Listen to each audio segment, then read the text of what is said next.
Hey, Planeswalkers, Mythras here. Hope you're doing well and staying safe. Welcome to today's episode of Top Deck, where we are covering a UW enchantment deck. I appreciate you tuning in because we do have a lot coming your way with this Platinum to Mythic 6+ win deck.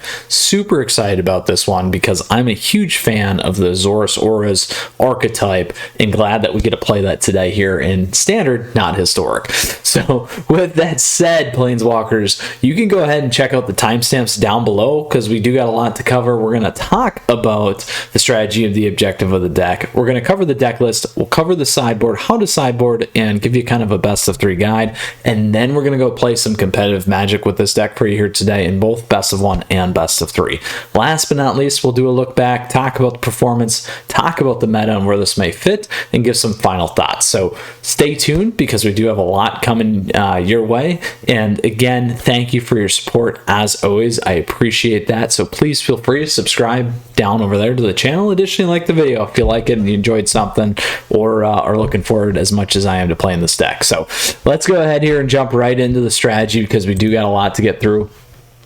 So first off, it is a UW enchantment deck, also Azorius Auras kind of a deal. But what that means is it's both white and blue because that is what it is from the Ravnica Guild, and that is both white as plains and blue as in islands from the Magic Pinwheel color wheel. You call it, we call it, and that is that piece. So that's the first part. Second is enchantments. Now it's got an artifact component to it, obviously too, but it's really about a lot of the enchantments here, and in particular all that glitters. So all that glitters is huge. It's a big payoff. Enchanted creature gets +1/+1 for each artifact and or enchantment that we control. So this is really going to be the card that this whole deck is driven around in terms of dealing the damage that you need to deal and getting over the top and getting through your opponents. So keep that in mind. Now there are a lot of things in this deck that are really nice. First off, I like that it's low to the ground. It's all 2 and 3 drops, so it's kind of really aggro-y.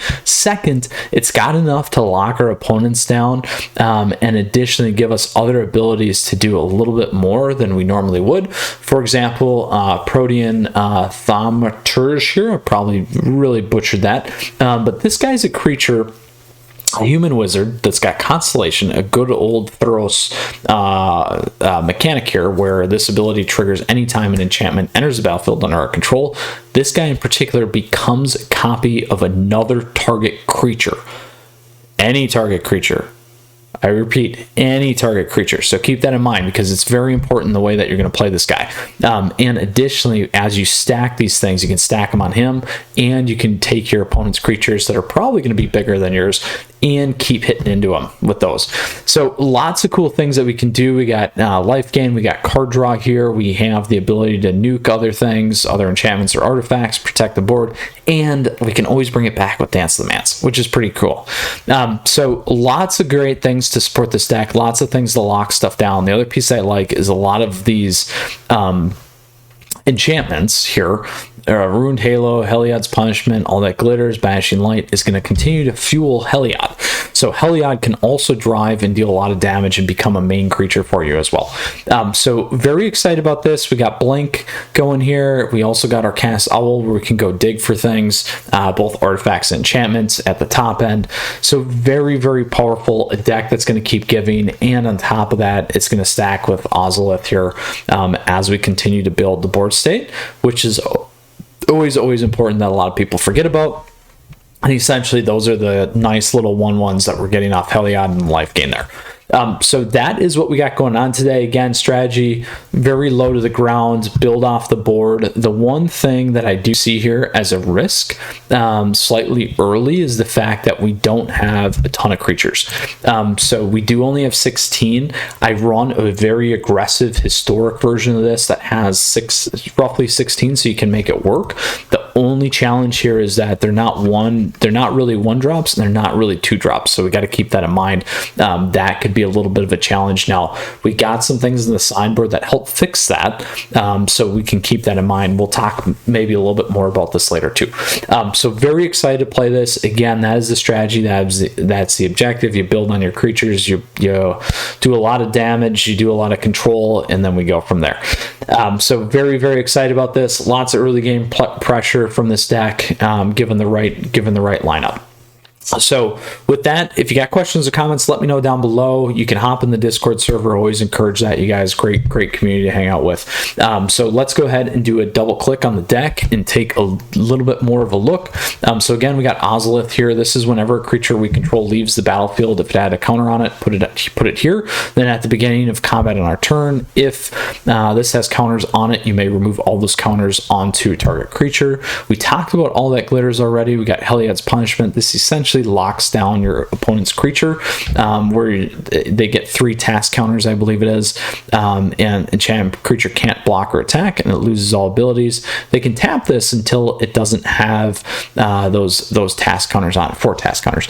Then we got Ruined Halo. So here, this really locks things down. As it enters the battlefield, choose a card name. We have protection from the chosen card, so that's very important.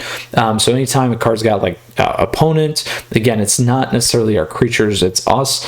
So let's keep that in mind as we play this today. There's probably going to be a couple nuances. We don't see this too much main board or traditionally in the standard meta today, so there's a lot of things that we can do around this today. Then we got Corridor Monitor, most known for the mono blue Devotion combo. You guys can check that video out. We did that, I think, back in November, actually. Man, been a long time for this set. We're moving, my friends.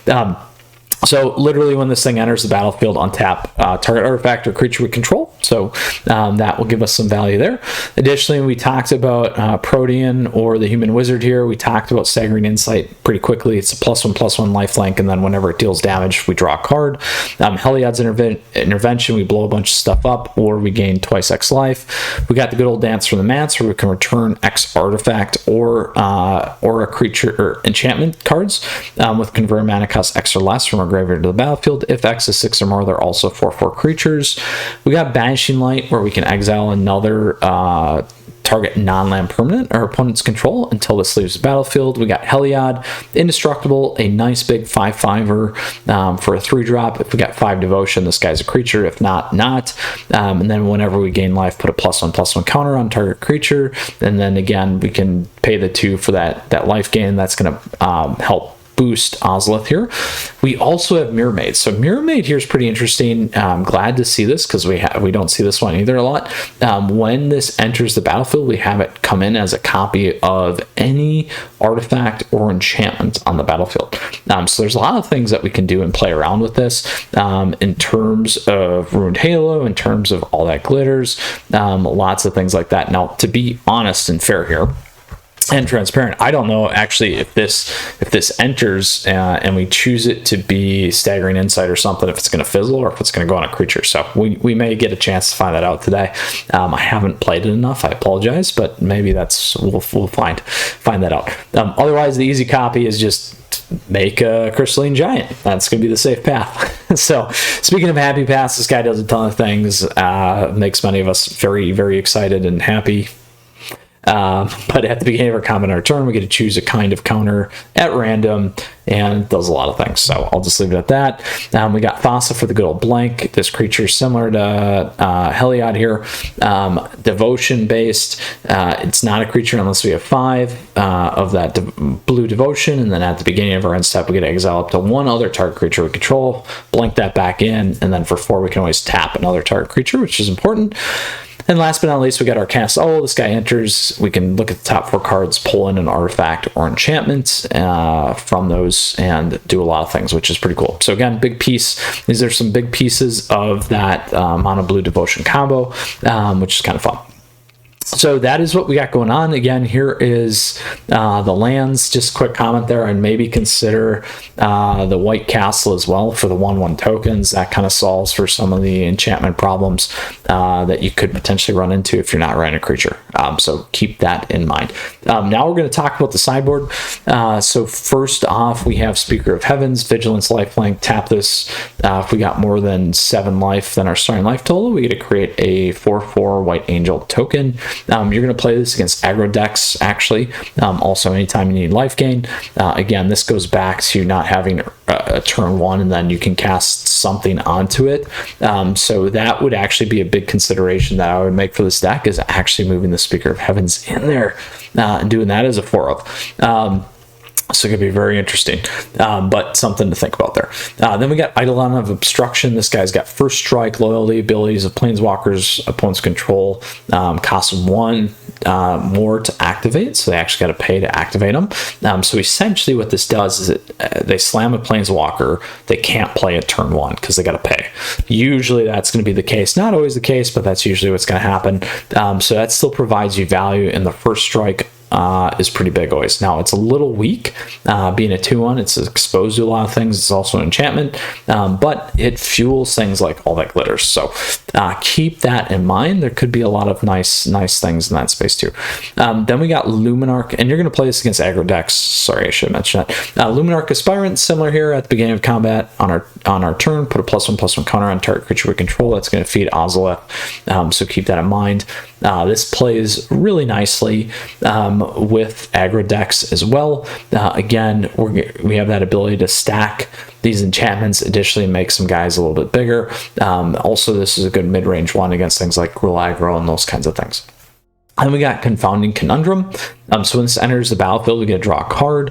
Whenever a land enters the battlefield under an opponent's control, if that player had another land under the battlefield under their control this turn, they return a land they control to its owner's hand.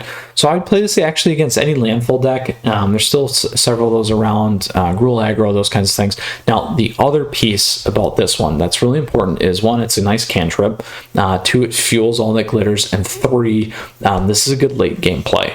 And additionally, when this goes away, you can use Dance of the Mance to bring it back. So you're going to want to play this against like Doom decks, things that are going to make you sack things off the board. This is going to give you a lot of power and value over time, so keep that in mind. Then we got Archon of Emeria here. This thing's got flying. Each player can't cast more than 1 spell each turn. Non-basic lands our opponent's control enter the battlefield tapped. A very powerful card, definitely underestimated, I think, by a lot of players. We do see this more often than not now, more so in terms of some of the sideboard options, particularly against control decks a lot of times. So I like this one against any deck that's going to play 2 things. We're still going to get a ton of value off our enchantments and things, so it's not necessarily detracting from what we're trying to do with our deck. We got Emeria's Call, so another good one here. I actually would consider this main board because we do have a ton of life gain. I'd also consider some of the other modal lands, you know, like the more of these, to be honest, or the blue one for the draw. But this enters the battlefield. Either we could pay through life, have it enter untapped, or have it enter tapped, or obviously create those 2 4/4 White Angel Warrior creature tokens with flying non-angel creatures we control, gain indestructible until next turn, which is very powerful. This one works good actually as a top end against some aggro decks or other creature-based decks. Also works well against board wipers if we need it. Then we got Realm Cloak Giant. Here you're going to run this, destroys all non-giant creatures. Additionally, it's got Vigilance as that 7/7 here. Great top end against aggro decks or creature-based decks, so keep that in mind. Then last but not least, we got Ugin the Spirit Dragon. 3 damage to any target for its +2. Exile each permanent with convert mana cost X or less. Now we got to be careful because it's going to nuke a lot of our stuff. And then for -10, we gain 7 life, draw 7 cards, and put 7 permanent cards from our hand on the battlefield. I would play this against late game decks, particularly against Doom decks. I would not run this against a control deck, and I probably wouldn't run against some of the aggro decks. You absolutely could. It provides a good top end value, but just not kind of how I would spar with the mid to early game kind of decks.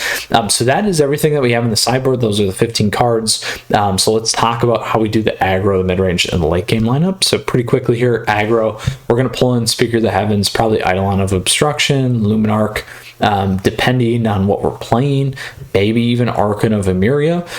So those could all be some good things there. So we would get up to 9 cards if we went that far.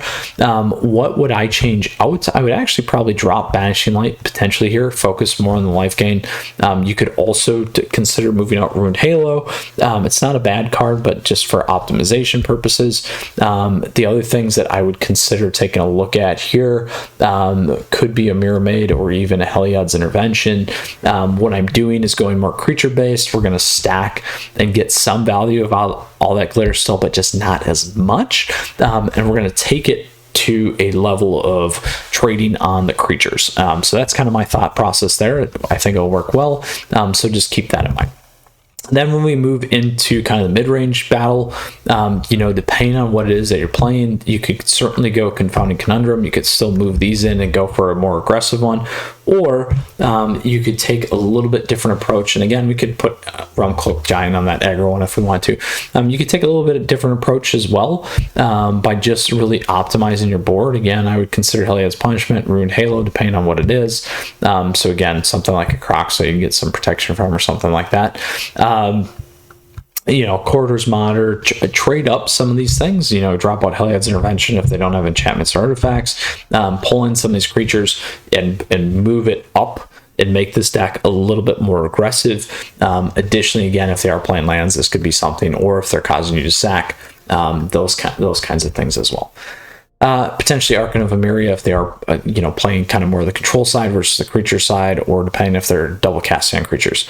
Now, last but not least, we got late game decks. These are the Yorion Doom decks. These are control decks. If it's Doom more specific, we talked about Confounding Conundrum. I would certainly move that in. If it is, you could also go Archon of Emeria. Over time, they tend to build a lot of mana base. You don't want them casting multiple things, so you can keep that in mind. Ugin the Spirit Dragon isn't bad top end, or you could also move in some of those creatures like we talked about. Now, again, what would I look to maximize? Potentially, Mirror Maid, Banishing Light isn't bad to keep on the board, but you just gotta be careful. You got to get that additional value, because if they hit this, they're gonna get whatever it is that they had back, and that's a good swap out for kind of the Spirit Dragon there. Additionally, these other things that we think about here that you could consider as well. So again, it's moving late game to an early game kind of tactical approach if you want to per se, or depending on how you want to kind of shut things down. Heliod's Punishment's not really going to do much. Monitor Corridor might not do as much. So some of these other things, even Ozolith, could be things that you could remove and optimize your board a little bit there as well. So that is what we have today, Planeswalkers, in terms of the main board, in terms of sideboard, and how we pull that together for best of 3. Let's go ahead and play some competitive Magic now. I'm very excited to play this one. I think we're going to have a little bit of learnings. So, it's always something that I do enjoy doing because it is important from my point of view here. No one's perfect, but we'll get there. I strive for that. Anyway, all fun intended. Let's go ahead here and get off to our best of 1 start. So with that said, Planeswalkers, again, as always, I really appreciate your support. Please feel free to subscribe down over there. Additionally, like the video if you like it. Before we take on Leo SV, as always, if you got questions or comments, let me know down below. Happy to help here. Our opponent's going first. They probably got some aggro. I'm tempted to keep this to get a bunch of mechs here, so we'll try it again. It might be a little slow, but again, if you got questions, comments, let me know down below. Absolutely feel free to hop in the Discord server as well. All right, here we go. Lots of stuff going on. So good news is, if we do get to turn 3 and they're running What we don't know yet is if what they're exactly running. It looks like a Gruul aggro deck. Yep, there it is. So as long as they didn't like hit a there they go. They thought maybe flash, huh? As long as they don't hit like a cleave here, I think we're okay. Ooh, menace, I like it.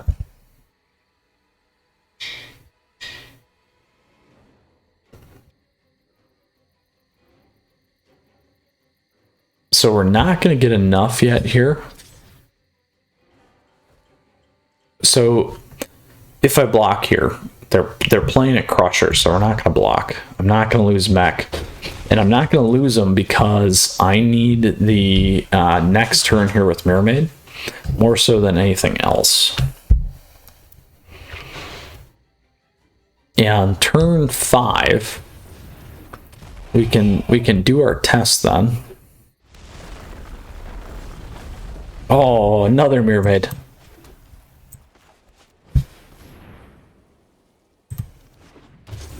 So there you go. So the copy's being made there. We'll keep that up. So the copy's being made there. So when that happens, now we know that all that glitters, we can obviously put that onto a creature, which should be very important here. So if we can last a turn or two here, if they have cleave, we could double block. We could double block.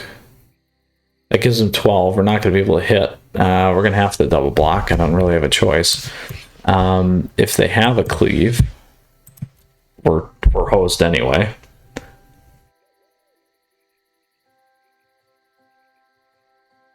If we live here, though, what we can do is we can make another Crystalline Giant.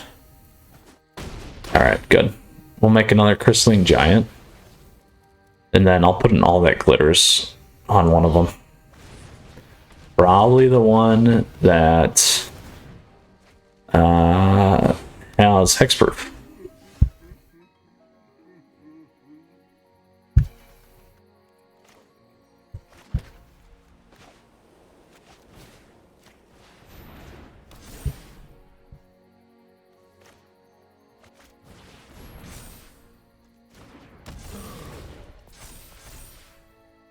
Ooh, vigilance. There we go. We'll see if they give everything here. Oh.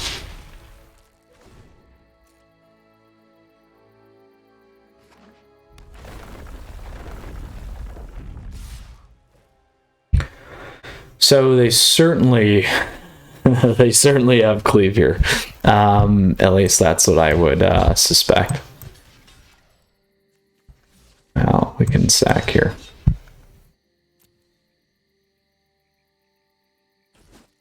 Ooh. Yeah, that's the problem. Losing that, we lost our guy's ability. All right, so we got to see how it worked. I like it. It's kind of fun, unique. So let's keep going here in our Diamond Tier 4 with this one.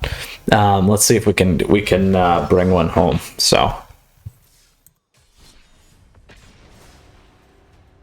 So we figured out now, and again, I told you I didn't know, I was transparent, how that was going to work. So it's nice that we name it, and then you can make it attach and those things. So M-O-san, it is here today. All right, so similar situation. We have a late game deck. We're gonna keep this.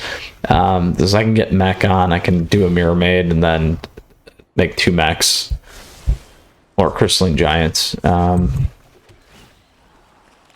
keep that one too. Let's see, Ruined Halo.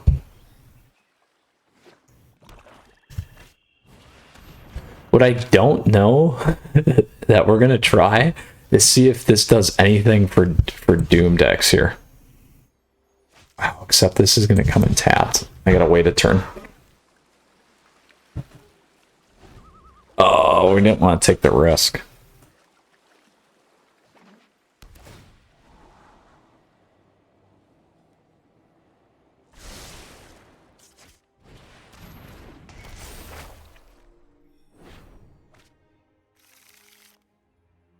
So my fear here is if I play mech, okay, so I play mech, they slam the Doom Foretold, I'm done. So let's see if this does anything. Choose a card name.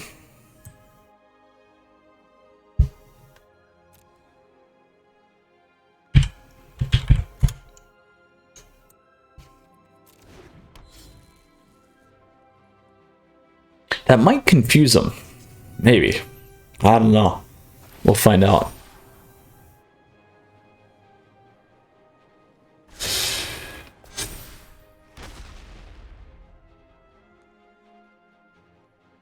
If anything, it's gonna maybe slow down their play.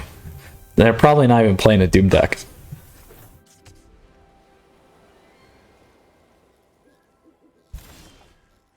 Ooh, I like it.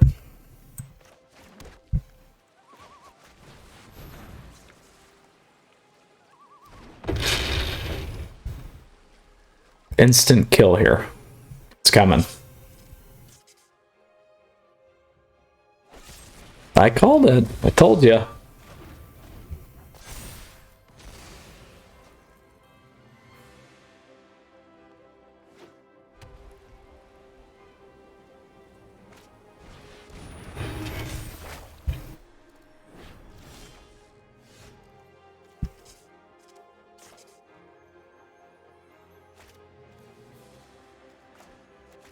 I'm gonna do that. We don't have... If we would have got one more land, that would have been actually a little bit more favorable there. Did we take Ozolith is the question. Ooh. Let's grab that, just in case. We'll give him a choice.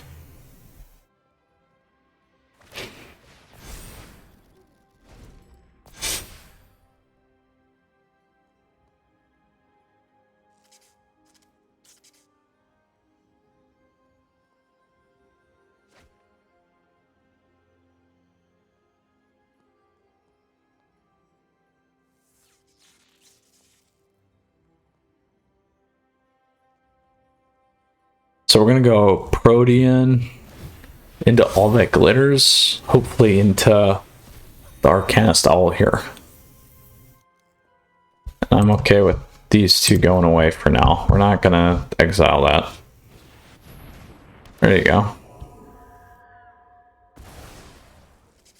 All right, so let's see if this works. So we'll play this.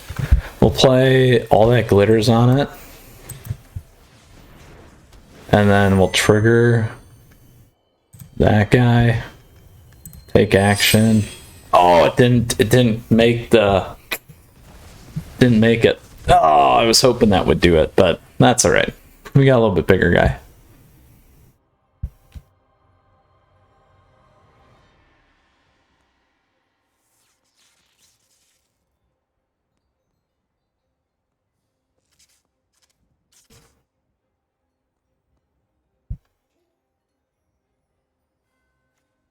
We did get a 4/4. It's gonna hit his guy.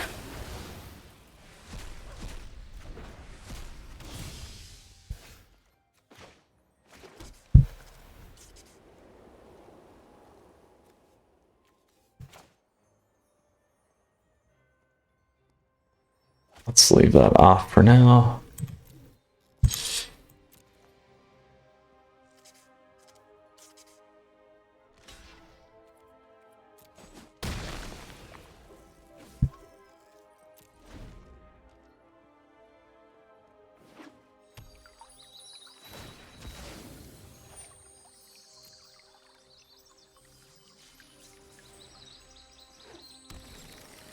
Ooh, there's a blue.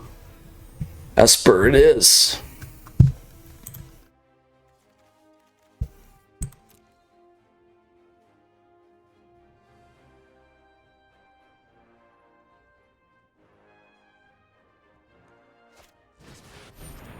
That I will certainly take off.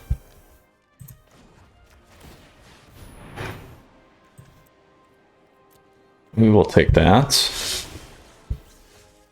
So we want want to do that. And then we'll banish that.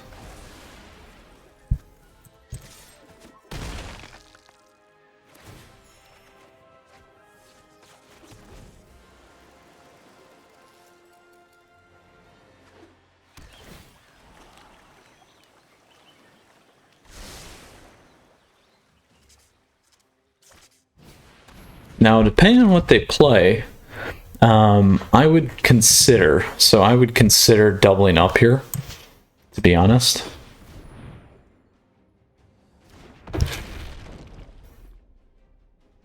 But I want to keep some things back, because we know that they have some of that control. So now that they got a counter, that's going to help a lot.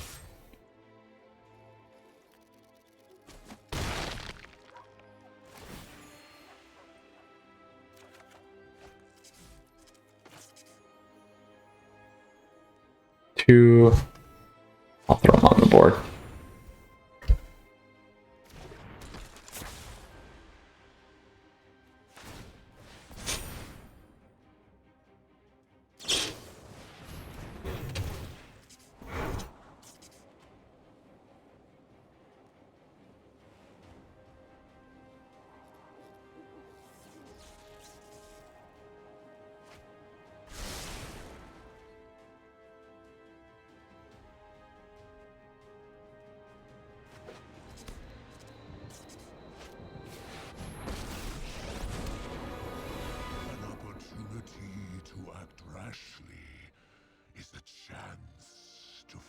That's gonna hurt.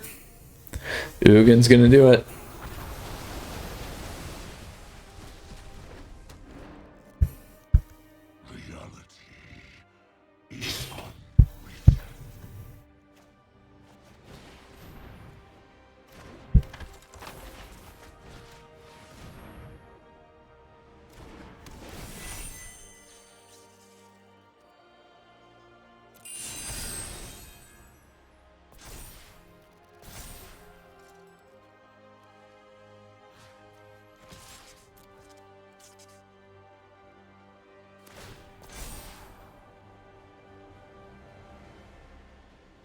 Next proof's big, so they need to exile. So we do have an opportunity to play around here.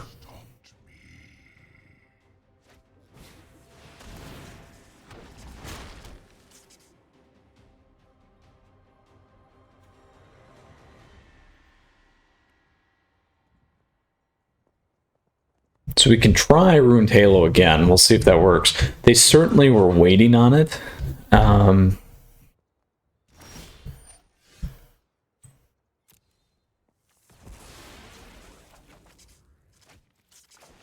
So we'll see if it works.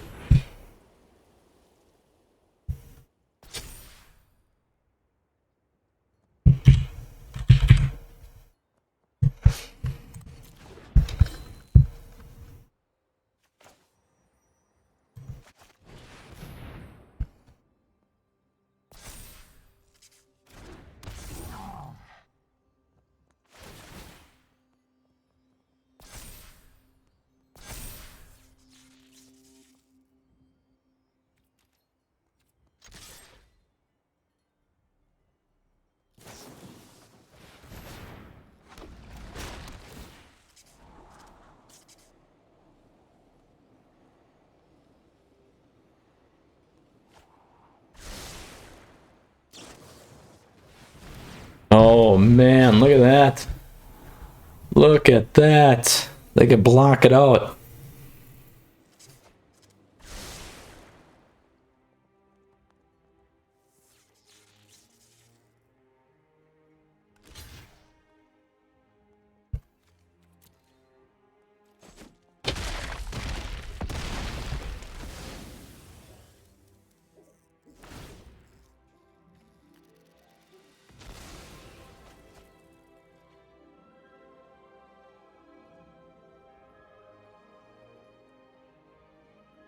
Now I think we're in a bad spot. We could have used Menace.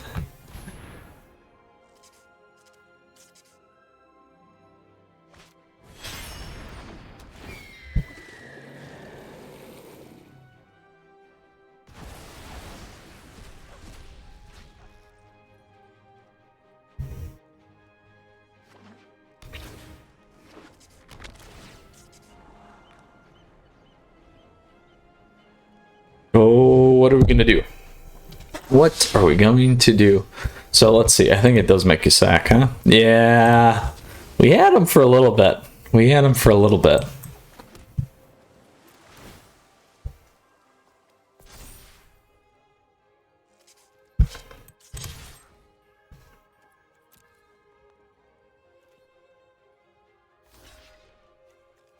Let's take a look.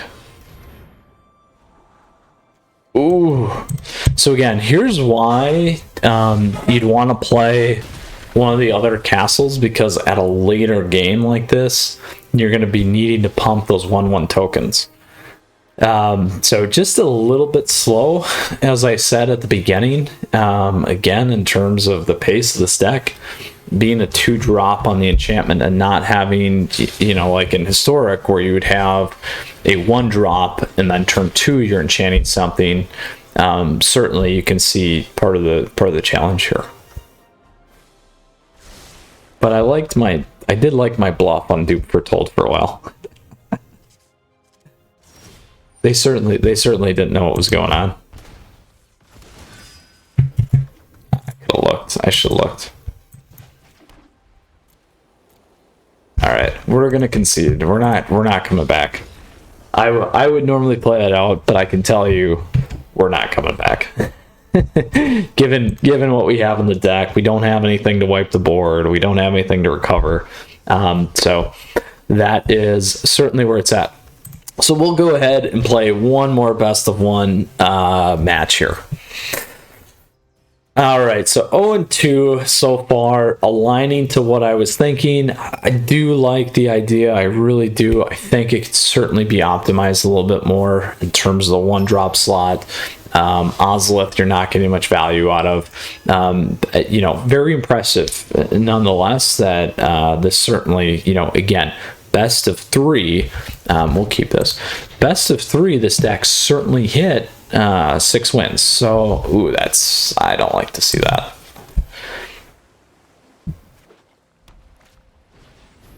All right, so we got a Doom deck again. So this is gonna be a problem. On top of the problem that we're not hitting anything playable, really. Ooh, maybe it's not a Doom deck. We can hit their Heliod, though. Could be an Orzhov Lifegain, which would be fun. Another Heliod. I'll see your Heliod, and do I hit him here, or do I go for the 4? I think we go for the 4. Oh, it's a miss. 4 lands! 4 lands, look at that. Actually, the right play there was Heliod first into Arcanist Double. That was actually the correct play in my mind. They may very well have a kill spell here though too. Ooh, we're good.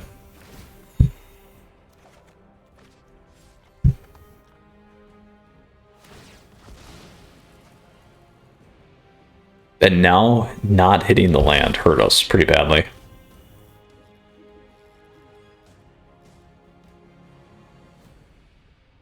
They just have so much to activate that right now. So I'll be happy with this. All right, take that.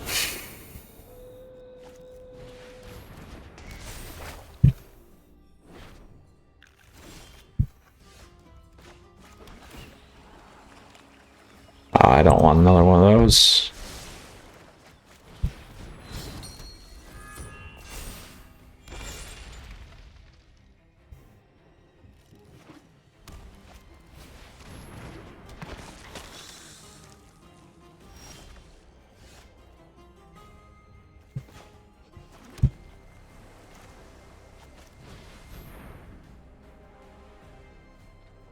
Let's put it on the Gruul here.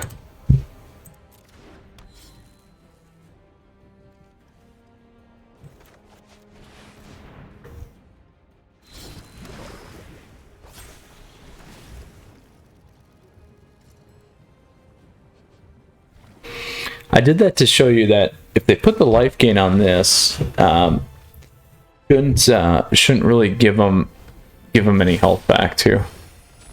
I did that on that reason, but that's fine. We'll take this guy off the board. Uh-oh, now they have this though. Here we go.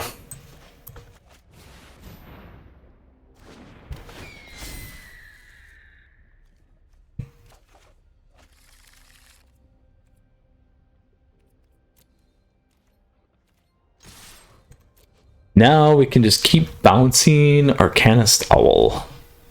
It's gonna be real nice.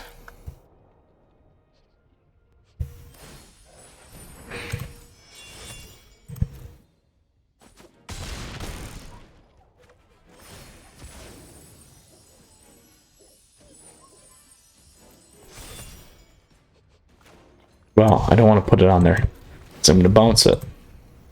And these two should come maybe back in untapped. We'll find out. No, they stay on the board. That's fine. Ooh, Ozolith. Do we grab Mermaid or Ozolith? Oh, this is actually a tough one. I'm going to grab Ozolith. We could have put it on. We could have made that actually have life gain too. So I did miss that trigger.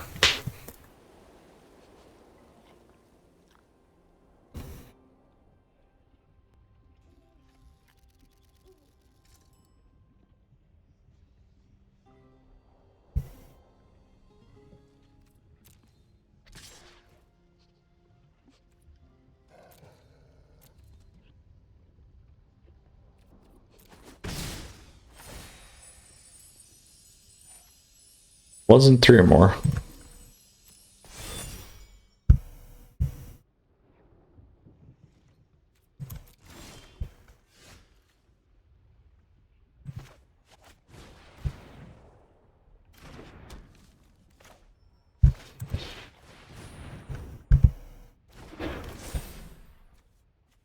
Ooh.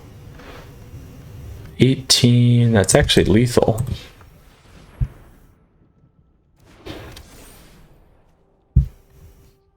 As long as they don't kill the Arcanist Owl. Ah, we got it!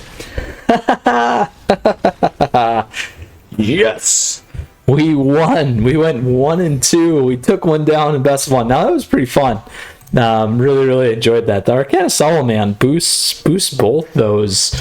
God, there's got to be a deck just for that, man. Just like Arcanist Owl, bunch of low cheap stuff, and then just get a bunch of big bodies with blink. Like, what are you gonna do? What are you gonna do? Oh, that was pretty fun. All right, so let's see here. That was our best of 1. So let's go into our best of 3, my friends. Standard, traditional, ranked. We'll probably just do 1 today because we're getting a little. Well, we're doing all right at time. But anyway, here we are. UW enchantments. We did the what do we do? Bant Fae here, Oracle, whatever, and then also the mono red Emancipation, Jund, Mutate, Landfall. Lots of decks for you guys to check out. So a lot of fun here going into the next set. So let's go ahead and play some best of 3. Now, Planeswalkers, as always, huge thank you. I truly appreciate your support. Please feel free to subscribe down over there. Stay in touch. Additionally, throw on those notifications. You guys can like me as well or like the video. Always appreciate that. So we got Urkaliad. So recapping for those of you that did not watch the best of 1, we went 1 and 2. We had a great third match. Super fun. I will keep this for now because we do got a turn 2 and a turn 3. This deck is certainly lacking a turn 1 play and do a turn 2, which really hurts the curve of this one.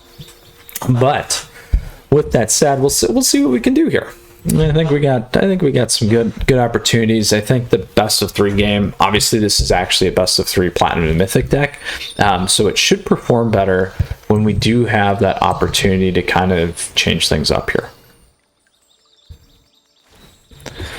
So if we don't get rocked off the board by a Gruul, there it is. It's Gruul by a Bone Crusher here. We'll be in a good spot, but it's probably going to get hit. Here it comes. They're clicking it.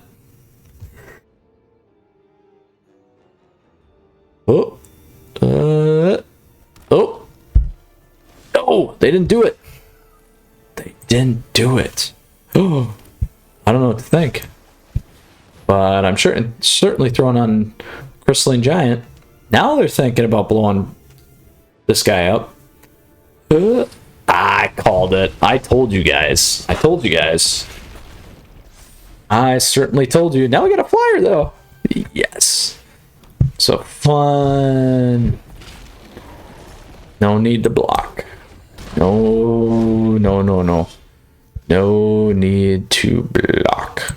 So here's what we're going to do. We are going to do this.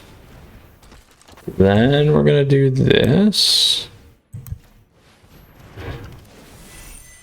And then, ooh, I could do that. I could absolutely could do that, but he's going to get bigger, so we're going to take action. There we go.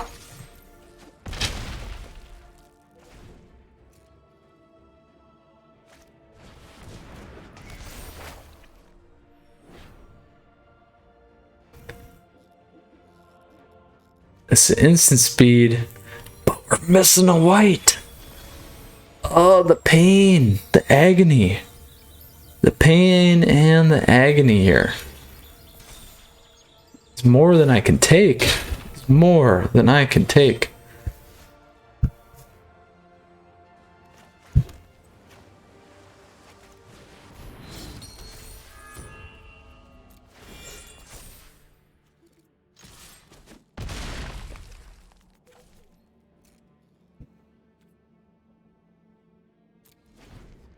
They don't have lethal yet. We have to attack him. So what I'll do is I'll drop Quarter Martyr. So as long as they don't have a cleave, we're okay. If they have a cleave, we're done. Alright, we're still alive.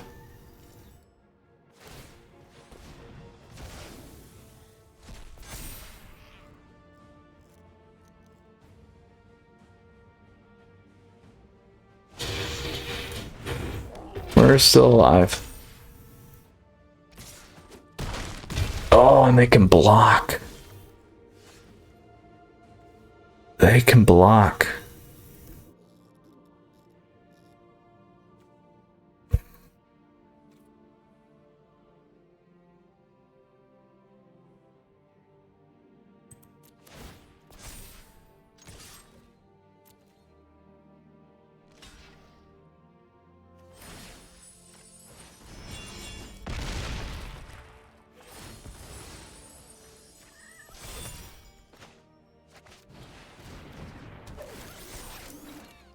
Boom.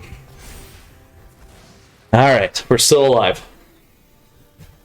So we can kill the questing beast. We can block on Ooze and Bone Crusher.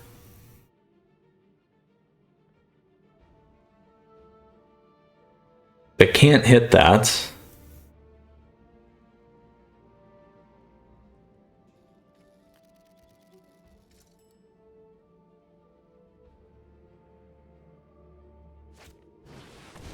Ah, there we go.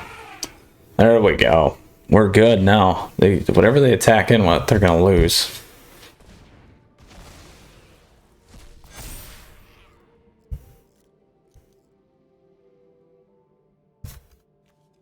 Now we decide what we want to take off the board. We will move this guy off.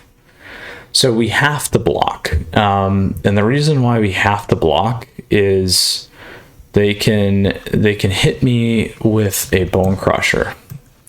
So we will have to block here.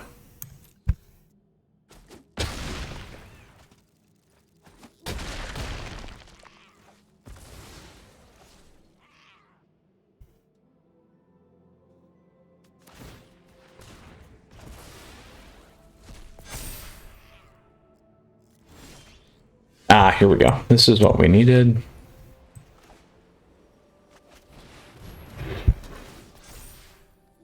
So we can make, I'm gonna get rid of the Ooze.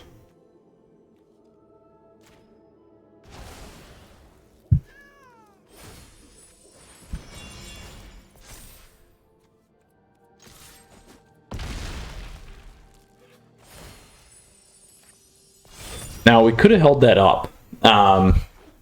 We could have held that up and protected the board for a turn. But we'll see. They need 7, 11,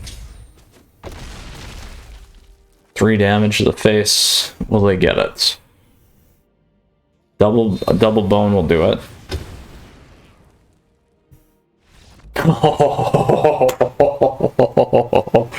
Ooh, that was close. That was very close, my friends. So what we're gonna do is we're gonna play this a little bit differently now. So we're gonna do this, we're gonna do these, we're gonna do these. I'm gonna get my flyers in because that destroys Gruul. I'm gonna drop Orzhov. We got 68 cards. I'll keep these. The Mermaid's kind of fun. Quarter saved us. Thermitage is okay. That can save us. I'm going to drop the Halos. Heliod's Punishment's still good. We got 4 more to drop. We're running 23 lands. We'll keep those. I'm going to throw in Ymria's Call, drop a Plains. I'm also actually going to drop one of those. We'll go to 22. Wow, 21. 21. We'll keep that. I'm going to go 2 on the Flyers. Let's go 3. I dropped a 1 Dance with the Mance. We never got to enough mana for that. It's not like a good mid-game setup. I still like all these Flyers. I like the blank.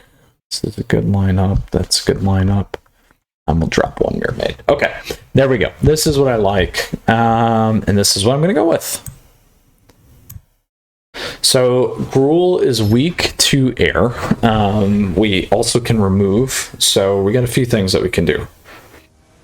We just got to be careful of Cleave and Hinge. And not hitting a drop that we can use. That is risky. Let's mulligan. This is better. This is much better. Okay. Drop one of those guys.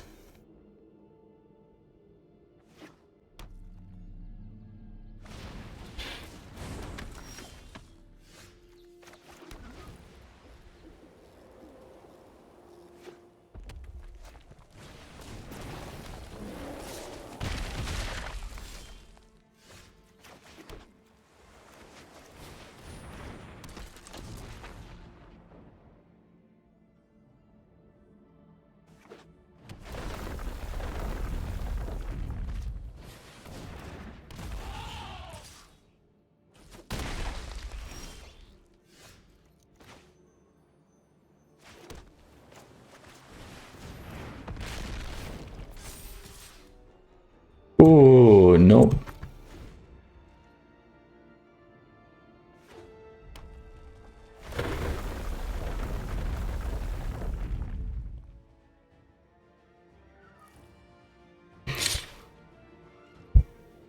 So they have a cleave. We're gonna do this. It's lethal anyway. We could have blocked differently. They still would have been. They would have been one over the top. We could have played Banishing Lights. I slightly gave it to him. That was kind of bad on my part. Let's go ahead in the next one. It's just a little slow. This deck is just a little bit slow. If I would have blocked, they still had plenty of stuff that they could have brought in. I would have got that guy off, but they could have flipped the cleave over on the 2/2 or the 1/1 that pays 2. So we'll play first. Oh, we can try this. So that would have been the problem. They still would have had me in the next turn. Because there wasn't much that I could have done to recover there, sadly.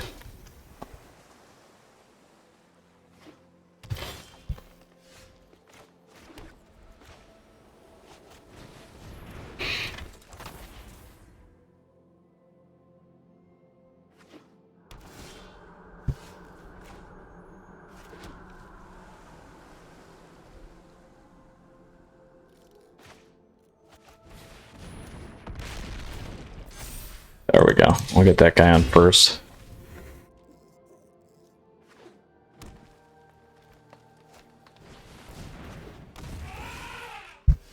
Here we go. Nice. So what we'll do is we will go here. Copy this guy. And then we will also do that.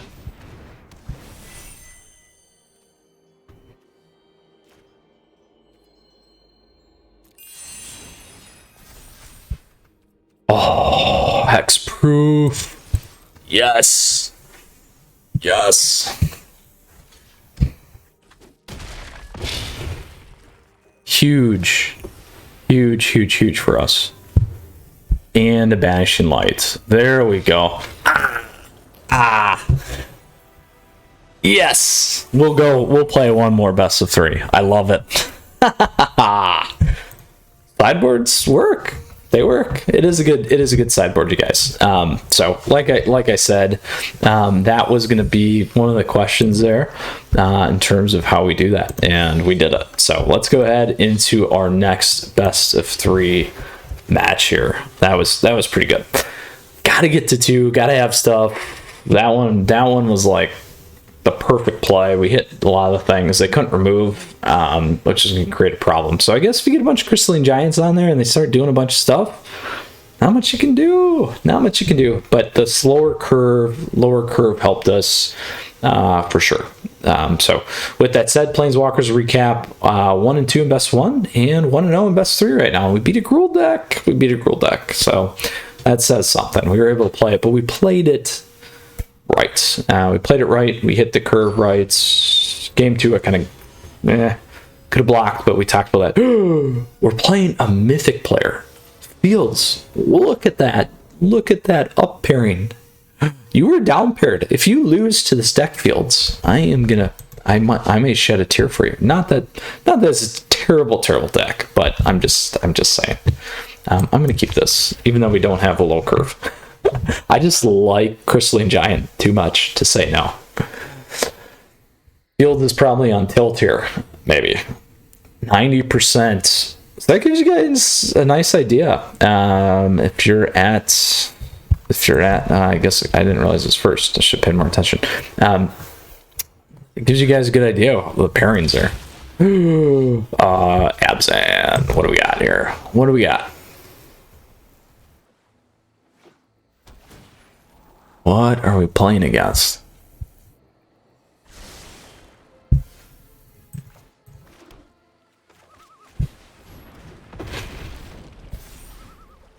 Yes, I love hexproof. I love hexproof off the bat. That's like my favorite one to hit.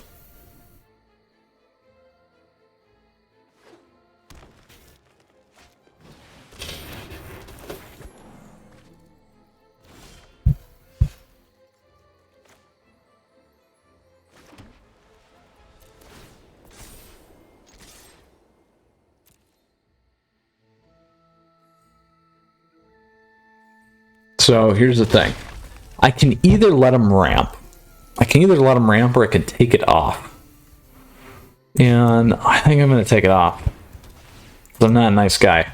I could slow play the Banishing Light and try and get more value, but I'm gonna go with like an Abzan mid-rangey type deck here. So that could have been a Gargaroth. We could have hit the Gargaroth next turn. So there it is. Just like that. We're still gonna hit this guy either way, as well.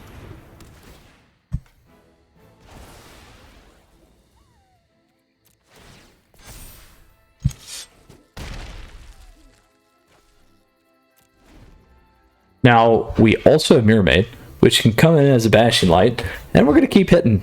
We're going to keep hitting hard. Yes!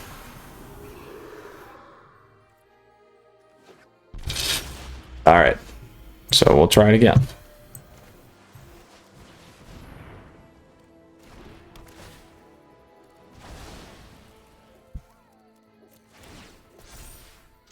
And Lifegain. We just need flying. Just give me flying. I'll take it. I'll take flying.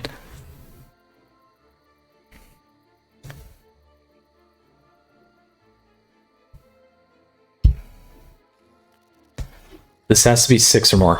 I'm totally, you guys, I'm totally thinking about blowing up all my own stuff here.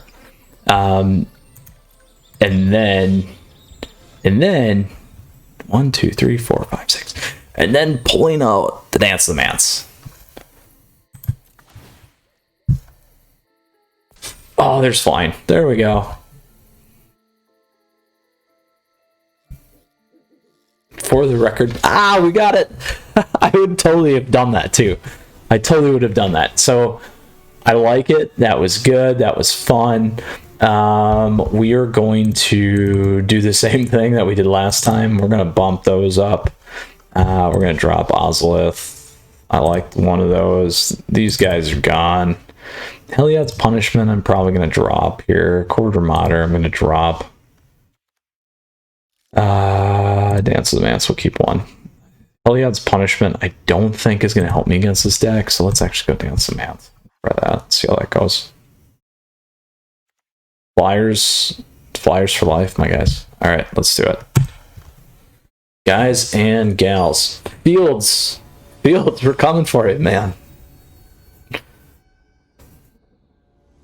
You don't know this, but I'm also a sleeper Mythic player, so I'll probably say that now and I'm going to lose.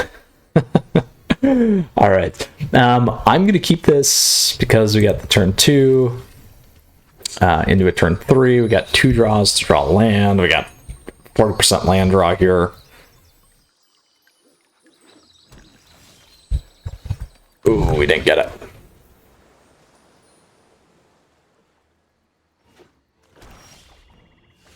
Uh-oh, didn't get it again. We're going to play this guy first.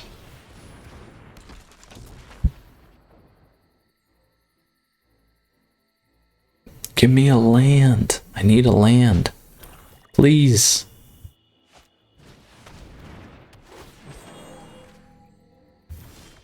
All right, here we go.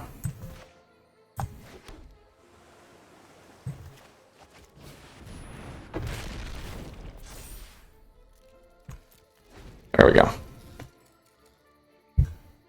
Now I needed debates on Archon of Emeria here. Or Eidolon.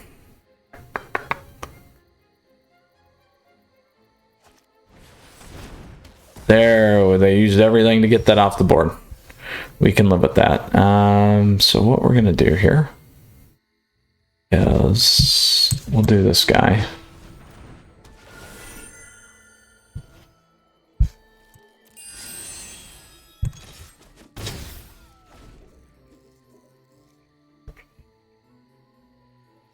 Now, next turn, we'll go Heliod. I think.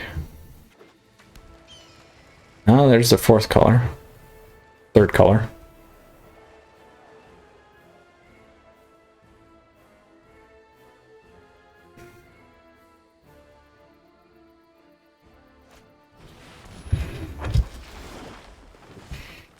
That I can deal with. And here's what we're gonna do. We're gonna copy his Gargaroth, and then we're gonna take it. Oh, it didn't do it that way. The stack. You're killing me. You're killing me. I should have did something else there. Oh, the pain. That was painful. Kind of funny though. Shoot.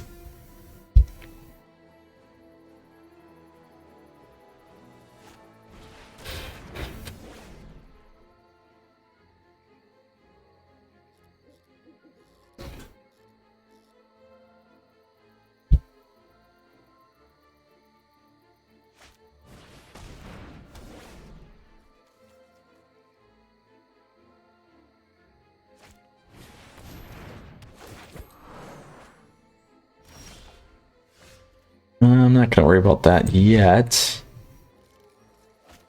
We could do this. This guy.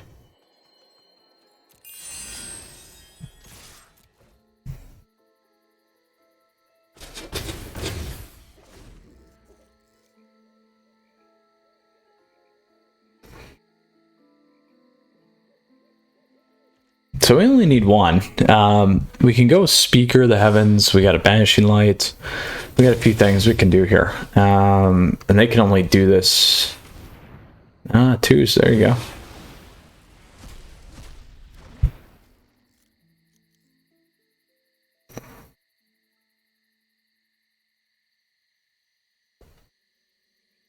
Give me a land.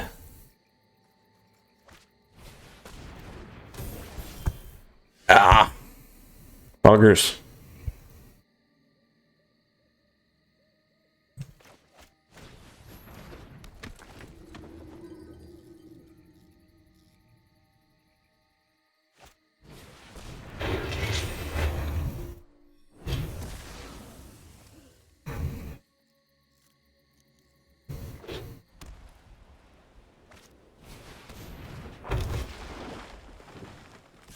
Now we gotta take that Elder Gargaroth off.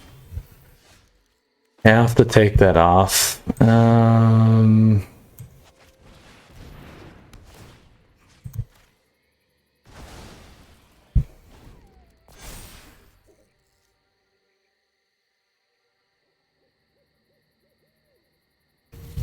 Yeah, that's the one I would have took.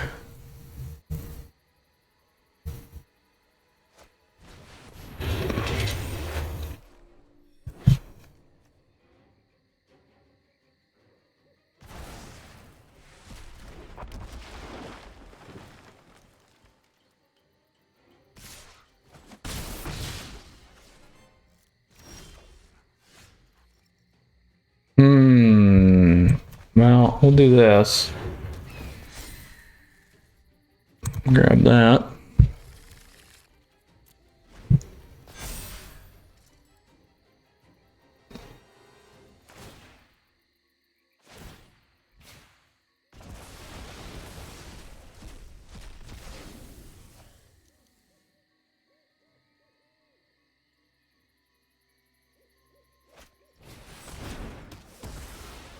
Oh, they got it. They got it. We were mana hosed that game. Mana hosed.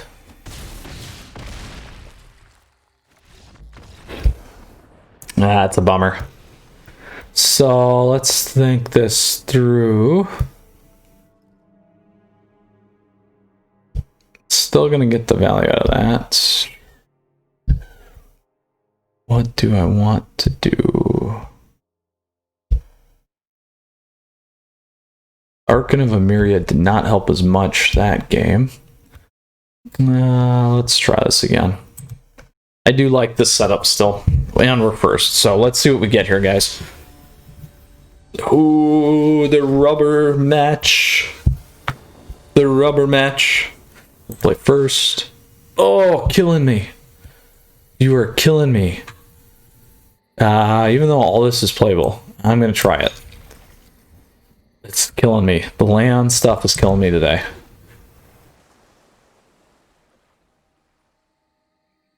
We don't have anything to activate that either. Oh, no. Now we do. Please give me a plains. I will take a top deck plains. Ah, top deck plains. We love it.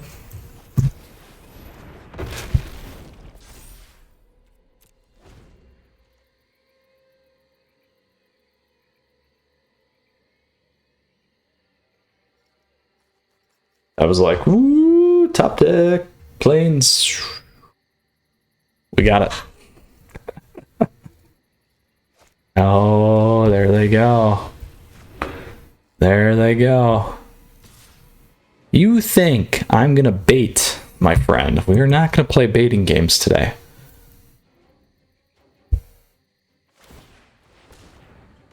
In fact, I'm gonna see your bait game, and I'm gonna raise you to the next level here. That is right. We're gonna do this and get another flyer. Because right now, I don't care as much about your bait game. and it still costs you 4. We haven't seen any direct kill spells for 2. Oh, they gave it. They were done. We got it. The Flyers. Look at that. What a massive turnaround here today, my friends. Super fun. We beat a Mythic ranked player. Look at how low we were. I'm sorry, Fields. You're probably on tilt. I apologize. Believe me, I've been there. So either way, very exciting, my friends. Just a horrible best of 1, but like a fun one. And I'm saying horrible in terms of wins, and then a super fun best of 3. I gotta say, running some of these decks that are top decks are a blast. I really do enjoy doing it, even though I know they're not like the key meta decks. So it certainly keeps things fresh, keeps things enjoyable. I love doing this for you guys. So let's go ahead and check out today's deck. So we did a UW enchantments deck, Azorius deck.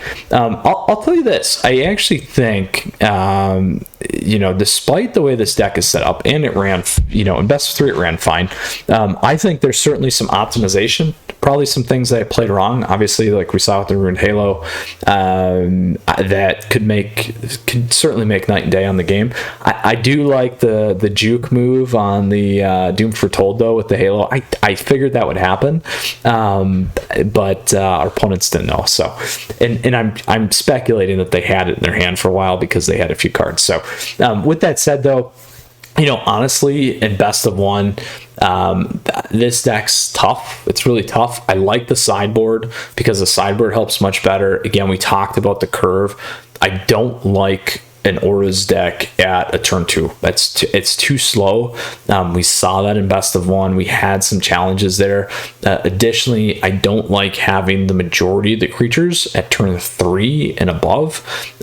We certainly have creatures, but they're just there's 5 at turn 2, so it really takes too long for the deck to activate. So best of 1, in terms of the tier for the main board, now you can certainly move sideboard into the main board, and I think it'd be a different ball game. If you move the curve up to 1 and 2, I would actually put this mid tier 2 meta, but other than that, right now it's certainly tier 3. It definitely turned tier 3. It's too slow. It's not going to hold up against the aggro decks, and it doesn't hold up against the late game. We have no late game protection. You guys saw me just drop that match because there was no way we were coming back. So we have to keep those things in mind. And again, that's main board. Sideboard, we have some late game protection with things like Ugin and Rum Cloak Giant there. So keep that in mind. Best of 3, going off the back of best of 1 into best of 3, and then playing well, and then kind of moving these things in like we saw. And again, there's certainly, it's a different game. And I always coach coach Mythras, coach in terms of, you're really playing a 75 card deck. How do you move those things around? How is your main board weak? That's why we do the best of 1, best of 3, how to guide. I think this is actually better in the best of 3 space, but not by a ton. I would say low tier 2, top of tier 3, versus kind of like maybe a middle bar tier 3 in best of 1. Again, I think it could be stronger. I think if you move up the curve, we definitely see that here. You're going to end up in a much better spot.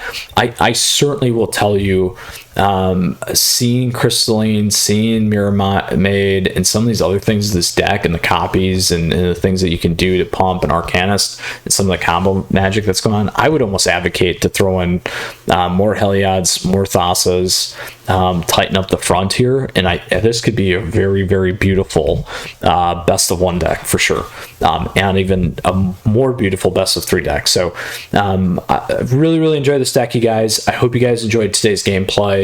Again, to recap quickly, we went 1 and 2 in best of 1 and 2 and 0 in best of 3. So huge surprise. Upside certainly outperformed in best of 3 in terms of what I thought. Definitely performed where I thought in best of 1, and we talked about all that stuff. You guys can check that out. Now, as always, again, Planeswalkers, please, truly, I appreciate your support. So feel free to subscribe down over there. Additionally, like the video if you like it. You can like me on Facebook. Follow me on Twitter and Twitch. Stay up to date. Content like this. I do plan on getting a live stream schedule going here soon. So looking forward to that and kind of working that in. I don't want to give up on the YouTube stuff yet. So gotta make it all work. Anyway, hope you guys enjoyed the deck. I certainly did. It was a blast. It was a ton of fun.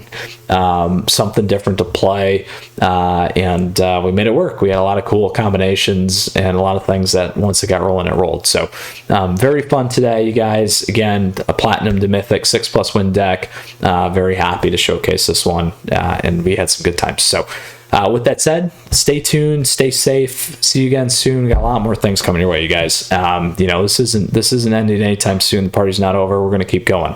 So Mythras out, and until next time, and feel free to hop in the Discord server if you got questions. Let me know down below. We'll see you guys again soon, and take care, Planeswalkers.